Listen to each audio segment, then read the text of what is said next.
እሷ ከሷ መጣ ለህይወት ያሰጋኛል እየዛተብኝ ነው ምናምን ብላ ከሰሰችኝ።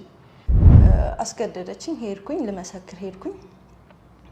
የዛኔ ነው በአካል ያወቅኩት ማለት ነው። ያው እኔ ተከሳሹኝ የእሷ ጓደኛ ደግሞ ከሳሽ ሆና እስክንድር ጋር የምንተዋወቀው ያው ተዋወቅነው ፍርድ ቤት ነው። በሆነ አጋጣሚ ይሄ ወንጀል ነው፣ ትልቅ ወንጀል ነው። ጸጽቶኛል፣ እንቅልፍ ይነሳኛል በአስር ስለመሰከርኩበት። ከዛ በኋላ ፍቅር እንደሆነ አልገባም ነበር። መጀመሪያ ያው እንደ ሰው ልታዝንልኝ ትችላለሽ እና ስለወደድኩ ነው መስዋዕት የምከፍለው። ለምንድን ነው የማይገባህ አልኩ። አንድ ላይ መኖር ከጀመረን የተወሰነ ጊዜ ሆኖናል። አሁን ደግሞ ወደፊት ያው የቤተሰብ ቅልቅል ነገር አድርገን ያው አንተ ባትቀር ደስ ይለናል የሚመች ከሆነ። እስክንድር እባላለሁ። ተወልጄ ያደግኩት ደብረ ብርሃን አካባቢ ነው።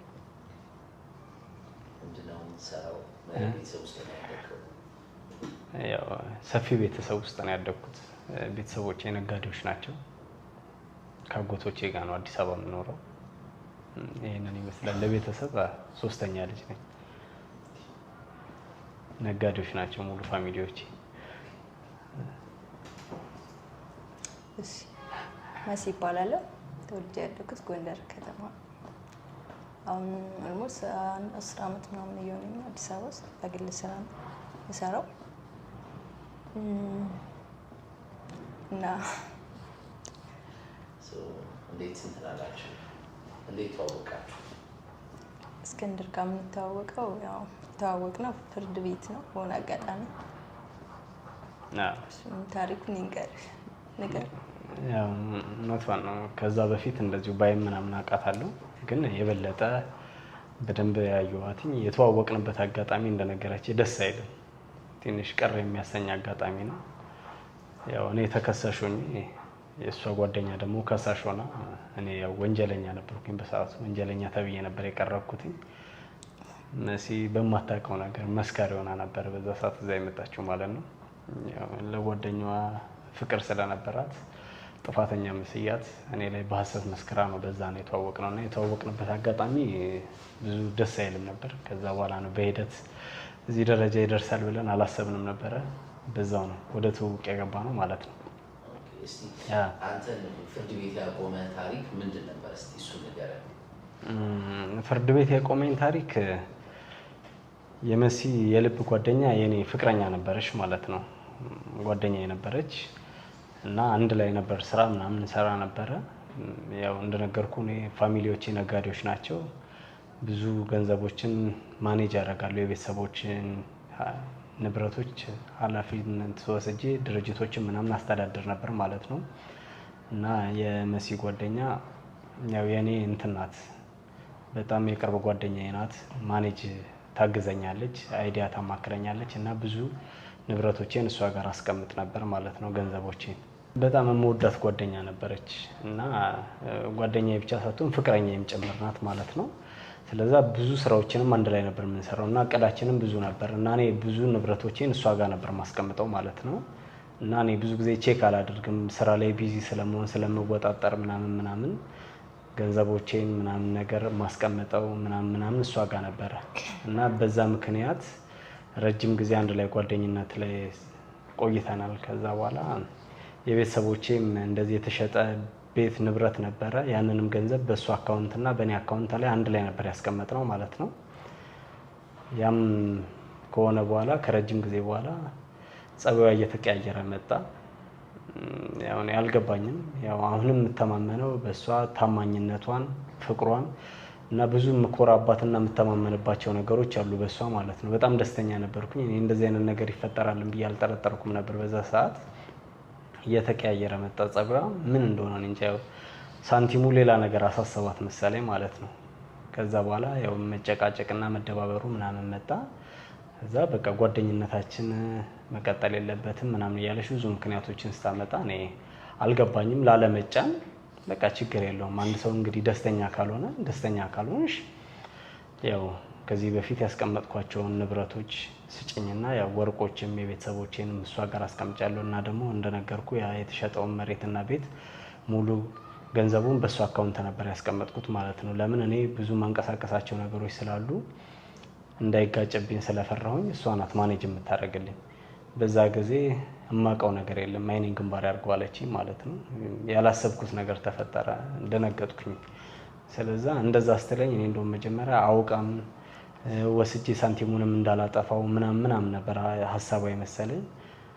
ወይ ደግሞ ገንዘቡን አውጥተን መሬት እንግዛ ወይ ቁም ነገር ላይ እንውለው ወይ ምናምን፣ አይ እኔ ጋር ምንም ያስቀመጥከው ነገር አላቀ የለም ምናምን ብላ ሙሉ ለሙሉ ደመደመሽ ማለት ነው። ከዛ በሰውም ማስጠየቅኳት፣ በጓደኞቿም ማስጠየቅኳትኝ። ብዙ ነገር ሄድኩኝና ብዙ ደረጃ ከተደረስኩኝ በኋላ ከሰሰችኝ ማለት ነው። እንደውም ክሱ ከሷ መጣ። ያው እኔ ምስክር አልነበረኝም በወቅቱ። ስለዛ ያሉትን መረጃዎች በአጠቃላይ አጠፋቻቸው። ስለዛ እኔ ምንም የምመሰክርበትም መረጃ ምንም አልነበረኝም። ያው ውስጤ ተቃጥሏል እና በሰዓቱ ጥሩ አልነበርኩም እኔም ማለት ነው። ስለዛ ለተወሰነ ጊዜ ትንሽ ወደ መንፈሳዊ ቦታ ሄድኩኝ ማለት ነው፣ ትንሽ ራሴን ለማረጋጋት። ያው እንደ ሃይማኖቴ ጸበል ላይ ነበርኩኝ የቆየሁት ማለት ነው። ከዛ ስመለስ በተደጋጋሚ ስጠይቃት እኔ እርግፍ አርግቼ እንዳልተውም ቤተሰቦቼም ንብረቱን የታጠፋው ብለው እየጠየቁኝ ነው። ስለዛ እኔ ደግሞ እነሱን ተረጋጉ ተቀምጧል ነው ያልኳቸው። ከዚህ በፊትም እንደዚህ አይነት ነገር አመል ስለሌለብኝ እነሱ አልጠረጠሩኝም። በሌላም ነገር ገንዘብ ያጠፋል እንደዚህ ባለጋል ምናምን ብለው እምነት ስለጣሉብኝ ያም ደግሞ የበለጠ ተሰማኝ ማለት ነው። ስለዛ እሷን ስጠይቃት ይባስ ብላ ምንድነው ነፃነቴን እየነፈገኝ ነው ብላ ከሰሰችኝ ማለት ነው። እሷ ከሷ መጣ ለህይወት ያሰጋኛል እየዛተብኝ ነው ምናምን ብላ ከሰሰችኝ። ከዛ በዛ ጊዜ ፍርድ ቤት ከተወሰነ ምልልስ በኋላ ለቀጠሮ ለምስክርነት ስንቀርብ ምስክር ሆና የቀረበችው እንግዲህ እሷም ጓደኛዋ ስላስረዳቻት ነው መሰለኝ። ጓደኛዋን አመነቻት። እንግዲህ የነገረቻትን አምና ነው። እሷም አላወቀችም ነገሩን፣ ያወቀች አልመሰለኝም በሰዓቱ። ስለዛ ያው መቼም ሰው ጓደኛውን ስለሚቀርብ ጓደኛዋ ነገረቻት። ንብረቷንም ወስዷል ብላ ይባስ ብላ እኔ ንብረት እንደወሰድኩኝ ነበር የሆነው። በዛ ላይ ደግሞ የመድፈር ሙከራ አድርጎብኛል፣ ለህይወት ያሰጋኛል፣ እኔ ጋር እንዳይቀርብ ምንም ነገር እንዳይጠይቀኝ ምናምን ብላ እንደዛ ከሰሰችኝ። በዛ ጊዜ አንዷ ከነበሩት ምስክሮች ውስጥ የሆነ ፍቅረኛዬም ጓደኛዬም መሲ ነበረች በዛ ሰዓት ማለት ነው። አንድ መስካሪ ሆና የቀረበችው እና ቀን እንደዚህ ተቀይሮ እንደዚህ አንድ ላይ እንሆናለን የሚለው እኔም አስቤው አላውቅም። እሷም የምታስበው ይመስለኝ፣ ማንም አያስበውም። ያው የእግዚአብሔር ፍቃድ ሆኖ አሁን አንድ ላይ ነን ማለት ነው። እና በዛ ጊዜ እሷ በዛ ምክንያት ነው የተዋወቅነው ለነ ነው የተዋወቅንበትን ምክንያት ልንገር ብዬ ነው። እሱ እንደነገረክ ያው ፍርድ ቤት ነው በአካል ማለት የማውቀው። ከዛም በፊት እሷ ትነግረኛለች ስለ እሱ ነገር፣ ስለ አንዳንዱ ነገር፣ ስለ ፍቅረኛ እንዳላት ስሙ ምናምን ትነግረኛለች እንጂ በአካል አላውቀውም። ከዛ ያው ነገረችኝ፣ አሳመነችኝ። እንደዚህ በይ ምናምን ያው ያስፈራራት ነው ብር ከሱ ምንም ነገር እንዳልወሰደች፣ እንደውም እሱ ከሷ እየወሰደ እንዳለ ምናምን ይህን ትመሰክሪያለሽ አለችኝ። ያስገደደችኝ ማለት እንደሚጸጽተኝ አውቃለሁ፣ ግን ያው በጣም መወዳት ጓደኛዬ ነች እና ያው እሷም እንትን ማለት ስለፈለኩኝ ጥሩ ነገር እንዳልሰራች እንትን ብያታለሁ። አይ ጥሩ አይደለም ይሄ ነገር ምናምን ብያታለሁ፣ ግን ያው አስገደደችኝ። ሄድኩኝ፣ ልመሰክር ሄድኩኝ። የዛኔ ነው በአካል ያወቅኩት ማለት ነው። ከዛ ያው መሰከርኩ። ያው ስመሰክር በቃ የሱ ያለው እንትን በቃ በጣም አዝኖ ነበር እያየኝ ያለው እሱ በጣም አዝኖ እና መሰከርኩኝ፣ ተፈረደበት። ከዛም በኋላ ልጅቷ በቃ ብሩን እንደፈለገች ነው የምታረገው፣ እንደፈለገች ነው የምትጠጣበት፣ የምትጨፍርበት፣ እንደፈለገች ነው በቃ። እሱ ማለት የሱ የቤተሰብ ብር ነው፣ የሱ ሳይሆን የቤተሰብ ብር ነው የነገረችኝ ማለት ነው። ማለት በቃ እንደፈለገች ነው የምታረገው ብሩን። እሱ የለም በቃ ከዛም በኋላ ጠፋ፣ ከሰፈርም የለም። እኔን ደግሞ ይጸጽተኝ ነበር በሀሰት ስለመሰከርኩበት፣ በጣም ነበር የሚጸጽተኝ። ከዛም በኋላ እሷ በቃ እሺ አመጠጠችኝ ማለት ከሌላ ጓደኞች ጋር ነው ብሩን የምታጠፋው። እኔ እንደ ባለውለታዋም አልቆጠረችኝ፣ መረሳችኝ ምናምንና ይጸጽተኝ ነበር። ከዛ ያው እሱ ማፈላለግ ጀመርኩኝ፣ ይቅርታ ለማለት ብዙ ጊዜ ሞከርኩኝ። የሆነ ሰዓት አገኘሁት። በቃ እሱ ማለት እንደማስይዘው ነገር ነው ላይ ሸሸኝ ማለት ነው። ድጋሚ የሆነ ምን አምጥታ ምናምን ብሎ ነው የሸሸኝ እና ከዛ ኧረ አባቴ ማለት ይቅርታ አንደኛ ይቅርታ አልጠይቅ ነው፣ ሁለተኛ ደግሞ ለመስማማት ብትሞክሩ እሷንም የሆነ ነገር ብያት አንተም ማለት ወደ ድሮ ፍቅራችሁ እንድትመለሱ ፈልጋለሁ አምን ስለው በቃ እሱ በጣም የጠላኝና የሸሸኝ ያላቀኝ ማለት ነው። ከዛ በድጋሚ እሱም ድጋሚ በቃ ተስፋ አልቆረጥኩም። በድጋሚ ባለበት እያፈላለኩ ነው እየሄድኩ ማገኘው ምናምን በጣም ያመናጭቀኛል ማለት በጣም ነው እንደ ቆሻሻ የሚያይኝ፣ በጣም ነው እንደ ወንጀለኛ የሚያይኝ ነው ደግሞ ማለት ምንም ያለ ስራው ነው የመሰከርኩበትና ይሄ ወንጀል ነው፣ ትልቅ ወንጀል ነው። ጸጽቶኛል፣ እንቅልፍም ይነሳኛል በአስብ ስለመሰከርኩበት እና ያው በተደጋጋሚ ቀጥረዋለሁ፣ ያገኘኛል። ያው እሱ ቀስ በቀስ በተደጋጋሚ ብዙ ጊዜ ስለሚያገኘኝ ምንድነው አሳዋ ብሎም ያው ሲቀጥረው ያገኘኛል ታውቃለህ። ከዛ በቃ የዋህነቱ ማለት ስለሷ ታሪክ በቃ ያለፈ ነገር ነው። ዝጊ በቃ አታንሺ ስለሷ፣ እሷና እኔን ለማስማማት የምታረጊውን ነገር አቁሚ። የመጣሽበትን ነገር ምንድነው ማለት ለምንድን ነው የቀረብሽኝ? ጥርጣሬ ውስጥ ገባና በቃ ስለሷ ማንሳት ተውኩኝ። ለማስማማት እሷንና እሱን ዘጋው በቃ እና ማለት እንደዛ በድለ ነው ምናምን የበቀል ስሜት የለውም ውስጡ፣ የዋህነት ስሜት ነው ያለውና ለሱ ያለኝ ስሜት እየተቀየረ መጣ እና እሷም ደግሞ እንትን ብላኛለች እሱን እንደማገኘው ምናምን ስታቅ ሰማችና ያው በጣም ማለት ከሷ የማይጠበቅ ንግግር ነበር የተናገረችኝና ማለት እኔ ላንቺ ብዬ ነው እሱ ልጁ ባላረገው ነገር የፈረድኩበት ላንቺ ጓደኛዬ ነሽ ብዬ ነውና እንዴት እንደዚህ አይነት ነገር ትናገርኛለሽ ብዬ ያው ተጣላን ከሷ ጋርና እልክም ጭምር አለ መሰለኝ። ያው እሱም በተደጋጋሚ እየቀጠርኩት ማግኘት ጀመርኩ። እሱም ስቀጥረው ያው ይመጣል። እሱ ማለት የዋህ ነው። ከዛ ስሜቴ እየተቀየረ መጣ ምናምን መጨረሻ ላይ ያው ለምን የቤተሰቡን ብር እየሰራን ሁለታችን አንሰጥም፣ ቀስ በቀስ እየሰራን እንከፍላለን ምናምን እንትን ሀሳብ አነሳውለትና እስኪ አስብበታለሁ ግን እየቀለድሽብኝ ነው ምናምን ነገር ነው አልተቀበለኝም። ያው አስብበታለሁ ምናምን አለኝ። ያው እንዳለችው ለማመን ከበደኝ ማለት ነው። ሁለተኛ ፊልም የሚሰራብኝ መሰለኝ እና ድጋሜ ተመካክረው እሷና ጓደኛዋ ተመካክረው ምናምን መሰለኝና በቃ እንደውም የእሷን ስም አታንሽብኝ፣ ለማስታረቅም አትሞክረኝ ምናምን አልኳትኝ። አይኔ የእሷን ስም ለማንሳት ምናምን ሳይሆን እንዲቀልህና ነገሩን ብትሆኑ ምናምን አለችኝ እና በዛ ሰዓት በተደጋጋሚ ትመጣለች። እኔ ደግሞ ተቦሰቃቅዬ ነበር እንደነገርኩ ነገሮች ተመላሻሽተውብኝ ከስራ ወጥቼ መንፈሳዊ ቦታ ሄጄ ነበር ትንሽ ራሴን ለማረጋጋት ማለት ነው። ስለዛ እሷ አንደኛ በዛች ተሸውዳሉ፣ ሁለተኛ እንዴት በዚች ይሸወዳሉ የሚለው ነገር ለራሴ ይነግረኛል። በአንድ በኩል ደግሞ ወደ ማመኑ ሄዳለሁ። አዝናሌ ሊሆን ይችላል እላለሁ። መንታ ልብ ሆንኩኝና ተጨናነኩኝ ራሴ ማለት ነው። ስለዛ እሷ ደግሞ የምታደርጋቸው ነገሮች ደግሞ ከቀን ወደ ቀን እያለሳለሰች ስቀርበኝ ብስጭቱ እየቀለለልኝ መጣ ማለት ነው። ከዛ በኋላ እንትኑን ተውኩትና በዛችኛዋ የተሸወድኩት ይበቃል፣ በዚችኛዋ መሸወድ የለብህም እስክንድር እያልኩኝ ለራሴ እየመከርኩት ከጊዜ ወደ ጊዜ እሷና ጓደኛዋ እንደተጣሉ ሰማሁኝ ማለት ነው። ከእሷም አልነገረችኝም፣ ከሌላ ሰው ሰማሁ። ያው ወሬ እንትን የለውም መቼም የሆነ ከሆነ ቦታ መጣልኝና መረጃው ከዛ ፉገራ መሰለኝ። ከዛ በኋላ ለካ የተጣሉት በእኔ ምክንያት ነው።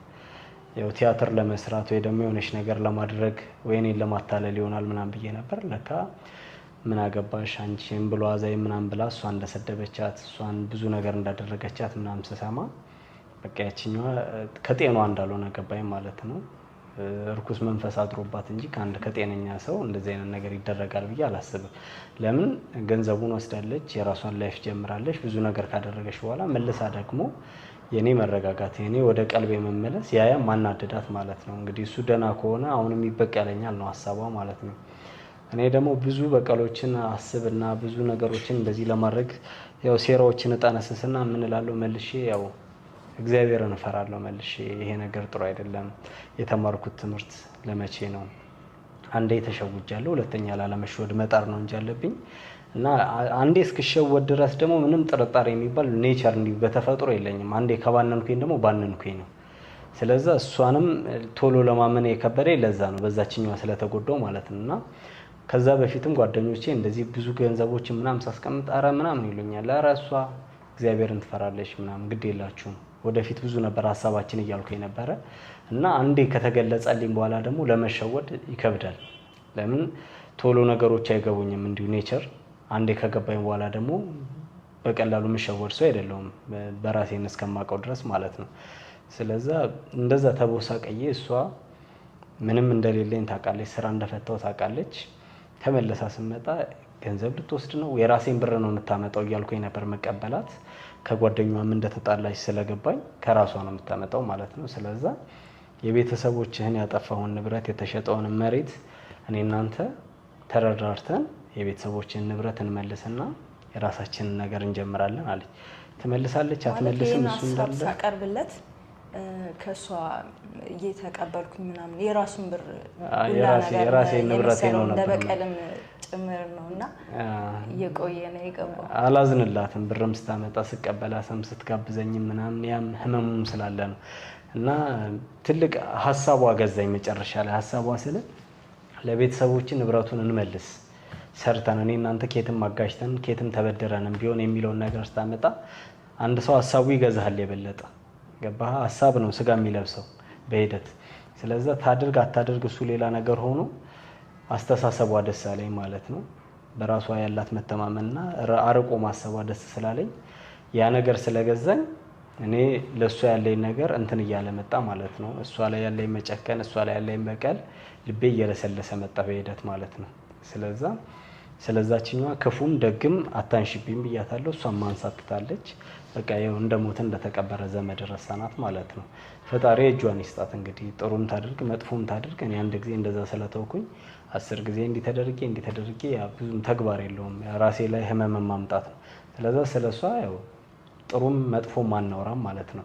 ጥሩም ብናወራ አስተሳሰቧ ጤነኛ ስላልሆነ አሙኝ ወይ ክፉ ነገር ሊያረጉብኝ ነው የምትለው እሷ። አሁንም እንደዚህም ሆና በደሉኝ ነው እንጂ በደልኳቸው የሚል አስተሳሰብ ስለሌላት ያው ቀና ነገር እየነገርኩ አዙሮ የሚያይ ሰው እንደዚህ አይነት አስተሳሰብ ስላላት ጠማማ አስተሳሰብ ስለሷ ምንም ነገር አናወራም ማለት ነው። ስለዛ የእሷ አስተሳሰብ እየገዛ ይመጣ በሁለት እግሬ እንደቆም ወደ ስራ እንድመለስ እያደረገች ይመጣሽ ማለት ነው። ስለዛ አንድ ሰው ያገኛል ያጣል፣ ይሄ ደግሞ ያለ ነው። ስለዛ በወጣትነትህ መክሰር ያለ ነው፣ መሰረቅ ያለ ነው። ከዚህ በኋላ ለወደፊቱ ትምህርት ይሆናል። ፈጣሪ የሚያይላ አላለችኝና ወደ መስመር እንድገባ በሂደት ብዙ ጊዜ ትግስቷን አስጨርሻታለሁ። ግን ሳትሰለች አብራኝ እየሆነች እረፍትም ባስፈለገኝ ሰዓት አብራኝ ስራ እያስፈቀደች እየቀረች ብዙ ቦታ መንፈሳዊ ቦታዎች፣ የተለያዩ ቦታዎች እንደዚህ ሳይኮሎጂን ቦታዎች ድረስ አብራኝ ብዙ ቦታ እየደከመች ወደ መስመር እንድገባ በሂደት እንደዛ አደረገችኝ ማለት ነው። ስለዛ እኔም ያንን የነበረኝን አስተሳሰብ እየተውኩት መጣሁ። የበለጠ እሷን አስተሳሰቧን ሳቀው፣ ለእኔ ያላትን አመለካከት ሳቀው፣ ፉገራ እንዳልሆነ ሲገባኝ እምነቴ እየጸና መጣ ማለት ነው። ከዛ በኋላ ፍቅር እንደሆነ አልገባም ነበር መጀመሪያ። ያው እንደ ሰው ልታዝንልኝ ትችላለሽ ነው እንጂ ያው ዝም ብሎ ፍቅር የሚባለው ቃል አሁን እንደ ቀልድ ስለሆነ አልገባኝም ነበር። ከዛ በኋላ እሷ በጣም እያዘነች እየመጣች ይባስ እሷ እየተጎዳሽ መጣች፣ በእኔ መጨናነቅ፣ በእኔ መቦሳቀል ምናምን ያንን ሳስብ ነው ማለት የሆነ ሰዓት በጣም ተሰማኝ። ገዛችኝ ነገር አሰሯ ብዙ ነገር እየሆንኩለት እሱም ብዙም እንትን አይለኝም፣ በዛችኛው ስለተጎዳ አይረዳኝም። እና በቃ እሰራለሁ፣ አመጣለሁ፣ ይህን ሙላ አስቀምጥ ምናምን እለዋለሁ። እሱ ያጠፋል ማለት ይሄ እንዴት ተጠራቅሞ ሊከፍልልኝ አይችልም። ተስፋ ቆረጥነት አለ፣ ያጠፋል ብሩ ምናምን፣ በሱ መበሳጭበታለሁ ምናምን እና በቃ ከተወሰነ ጊዜ በኋላ ማለት ደከመኝ። ከዛ አገኘሁት ቀጠልኩትና ለምንድን ነው እኔ እኮ ስለምወድ ነው፣ በቃ እውነቱን ነገርኩት። ስለምወድ ነው የሁሉ መስዋዕት የምከፍለው። ያንን ብር እኮ በልቼ አይደለም፣ ከጓደኛዬም ጋር ተጣልቻለሁ፣ ከገንዘቡ ከሁሉም የለውበትም እና ስለወደድኩ ነው መስዋዕት የምከፍለው። ለምንድን ነው የማይገባህ አልኩት። ከዛ እንግዲህ እንዴት እንደተሰማ አለመፍራቷም ነው ደስ ያለኝ። ምንድን ነው ተገለለች ከጓደኞቿ የጓደኛዋን ፍቅረኛ እንደቀማች አይነት ነገር እሷ ባዘኔታ እኔን ለማጽናናት ይቅርታ ለመጠየቅ ገብታ በዛው በሂደት ወደ ትውውቅ እንደገባን አልተረዷትም ማለት ነው። በሰው መገለል ደግሞ ይከብዳል እና መንፈሰ ጠንካራነቷ ደስ አለኝ ማለት ነው። ገባ አይደለ? ገንዘብ ታምጣ ምናምን የሚለው ሳይሆን አመለካከቷ የበለጠ ገዛኝ። ስለዛ ደግሞ ቆራጥነቷ፣ ድፍረቷ ጓደኞቿ ማንም ስለ እኔ ህይወት ማንም አይመለከተውም ብላ በሁለት እግሯ ኮንፊደንሷ ደስ አለኝ ማለት ነው።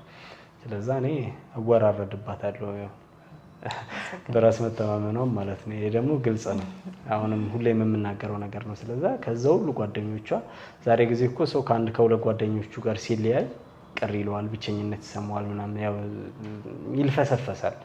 ግን እሷ ምንም ማለት አይደለም፣ በቃ ምንም ማለት አይደለም ብላ ለእውነት ነው የቆመችው። እስከ መጨረሻው ደግሞ ራሷን እንትን ብላ መጨረሻ ላይም ደግሞ አስመስክራለች ማለት ነው። እኔና እሷ አንድ ላይ እኔም ወደ ቀልቤ ተመልሼ ስለዛ ያው ፋሚሊም ጋር አስተዋወቅኳት። ቤተሰቦቼም ደግሞ ያንን ያለፈውን ነገር እኔ ወደ ጤናዬ ስለተመለስኩላቸው ብዙም እንትን ማለቱን ትተውታል። አሁን ወደ ስራ ገብተን ስራችን መስመር እየያዘ ነው፣ መልክ እየያዘ ነው ማለት ነው። ያው ለእግዚአብሔር ምን ይከፈለዋል እንግዲህ ያው እግዚአብሔር ይመስገን። የሆነ ነገር ለበጎ ነው ብላችሁ ታስባላችሁ? ተምራችሁበት አልፋችኋል?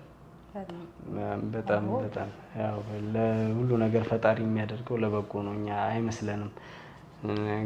ምንድነው አሁን ቅድም እንዳየው ዳመና ነገር ነበር ውጪ፣ አሁን መልሶ ፀሐይ ሆነና ቀኖች ይቀያየራሉ እና ፈጣሪ የሆነ ነገር ሲጠልህ ምክንያት አለው ማለት ነው። እሷን ሊሰጠኝ ይሆናል እንግዲህ እነዛ ፈተናዎች ፕሮሰሶች የመጡት ማለት ነው። እና ደግሞ አንዳንድ ጊዜ ደግሞ ወደፊትም ሰው እንዴት እንትን ማለት እንዳለብኝ ሰውን ተጠራጠር ሳይሆን የት ድረስ ነው መተማመን ያለብኝ የሚለውን ነገር ያንን ነገር ለማድረግ ነው። እና ሳይደግ ሳይጣላም ነው ባጭሩ። እና የተሻለ ነገር መጥቶልኛል ነው የሚለው እንግዲህ ፈጣሪ የማመሰግነው በዚህ ነው። እና ያው ገንዘቡንም እየሰራን እሱ ጤና ካለን ወጣቶች ነን እየሰራን እየመለስን ነው። ከአንዳንድ ሰው ቤት ሰው ይተካ ማለት በሱ ጓደኛዬ ስላጣው እሱ በሱ ተካክሷል ነገሩ ነው የምለው። ያው ጓደኛዬ ጋር በሱ ምክንያት ተለያይተናል። ያው ግን በሱ ተካክሷል ነው የምለው። ብዙ ነገር ብለዋለች። እኔ የበለጠ ነገር ነው ያገኘሁት ገባ እና እግዚአብሔር መገፋታችንን አይቶ መስመራችን አሁን ስራችን መልክ ይዟል። ለቤተሰብም በአግባቡ እየመለሰን ነው። ያው የተበደርኩትንም የወሰድኩትንም ገንዘብ ቤተሰብም ተረድቶኛል። ስለዚህ አሁን አንድ ላይ መኖር ከጀመረን የተወሰነ ጊዜ ሆኖናል። አሁን ደግሞ ወደፊት ያው የቤተሰብ ቅልቅል ነገር አድርገን ያው አንተ ባትቀር ደስ ይለናል የሚመች ከሆነ። ስለዚህ አሁን ስትገፋ ጥሩ ነገር ይመጣል ነው እና እሷም ደግሞ ጥሩ ነገር እየገጠማት አይደለም።